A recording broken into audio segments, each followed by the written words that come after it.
ప్రియమైన సహోదరి సహోదరులారా, మీకు శుభవార్త. 2025 సంవత్సరంలో మొత్తం 365 అంశాలను మీతో పంచుకోబోతున్నాము. జనవరి 1వ తేదీ నుండి ప్రతిరోజు ఒక అంశము మరియు దానికి సంబంధించిన వాక్యమును పంచుకుంటాము. దయచేసి ఆ వాక్యములను వినండి, ధ్యానించండి మరియు ఆశీర్వదించబడండి.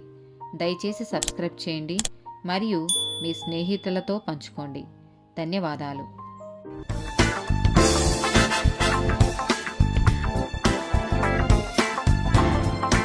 107th డే టాపిక్ ప్రోత్సాహం.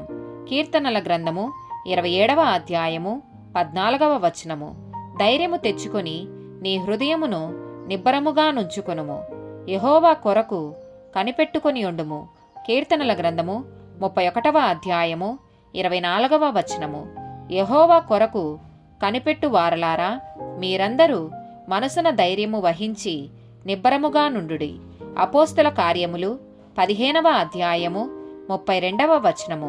మరియు యూదాయు శీలయు కూడా ప్రవక్తలయుండినందున పెక్కు మాటలతో సహోదరులను ఆదరించి స్థిరపరచిరి. అపోస్తల కార్యములు 18వ అధ్యాయము 27వ వచనము. తర్వాత అతడు అకయాకు పోదలచినప్పుడు అతనిని చేర్చుకొనవలెనని సహోదరులు ప్రోత్సాహపరచుచు అక్కడి శిష్యులకు వ్రాసిరి. అతడక్కడికి వచ్చి కృపచేత విశ్వసించిన వారికి చాలా సహాయము చేసెను. అపోస్తల కార్యములు 28వ అధ్యాయము 15వ వచనము.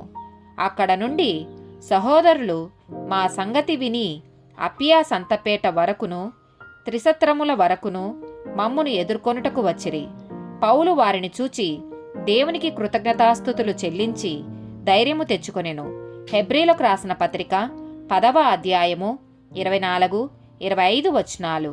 కొందరు మానుకొనుచున్నట్టుగా సమాజముగా కూడుట మానక ఒకనినొకడు హెచ్చరించుచు ఆ దినము సమీపించుట మీరు చూచిన కొలది మరి ఎక్కువగా అలాగు చేయుచు ప్రేమ చూపుటకును సత్కార్యములు చేయుటకును ఒకనినొకడు పురికొల్పవలెనని ఆలోచింతము. ఆమేన్.